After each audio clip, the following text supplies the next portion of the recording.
আসসালামু আলাইকুম, সবাই কেমন আছেন? আশা করি দেশে এবং দেশের বাহিরের সকল ভাইয়া এবং আপুরা সবাই ভালো আছেন। আমরাও আল্লাহর রহমতে ভালো আছি।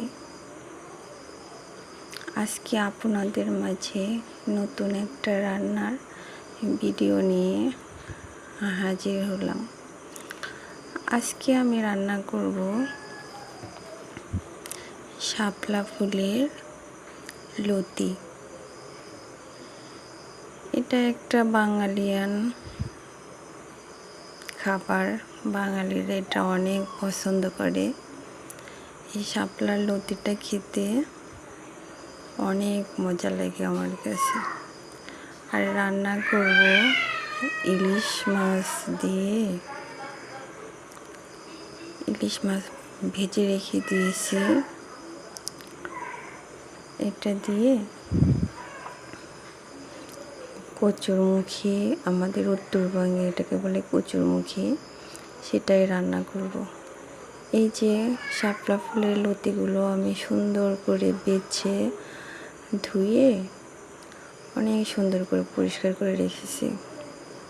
আর এই যে আমাদের উত্তরবঙ্গে এটাকে মুখী বলে। এই যে আমি প্রথমে পেঁয়াজ, কাঁচামরিচ, একটু জিরা দিয়ে হালকা বাদামি রঙের করে তার মধ্যে আমি শাপলা ফুলের লতিগুলো দিয়ে দিয়েছি। এটা আমার কাছে খেতে অনেক অনেক বেশি মজা লাগে। সাথে কিছু চিংড়ি মাছ দিয়ে ভাজি করলে আরও বেশি টেস্টি হয়। কিন্তু এটার মধ্যে আবার অনেক পানি উঠে যায়। যাই হোক, আগে থেকে পরিষ্কার করে ধুয়ে বেছে পরিষ্কার করে নিয়ে একটা ছাঁকনির মধ্যে রেখে দিলে পানিটা অনেকটাই নিচে পড়ে যায়। তখন আর রান্না করার সময় অতটা পানি ওঠে না। যে সুন্দর একটা কালার আসে, অনেক সুন্দর। এটা রান্না করার পরে আমি আবার রান্না করব মুখি দিয়ে ইলিশ মাছ। আমাদের উত্তরবঙ্গে লোকজন ইলিশ মাছটাকে বেশিরভাগ কচুরমুখী দিয়ে পছন্দ করে।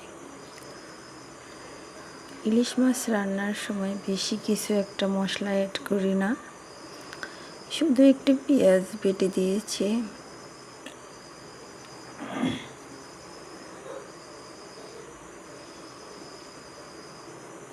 একটু পেঁয়াজ বেটে, একটু জিরা বাটা,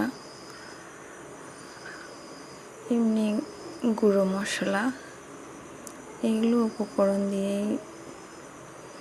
বেশ একটু ঝোল ঝোল টাইপের করব।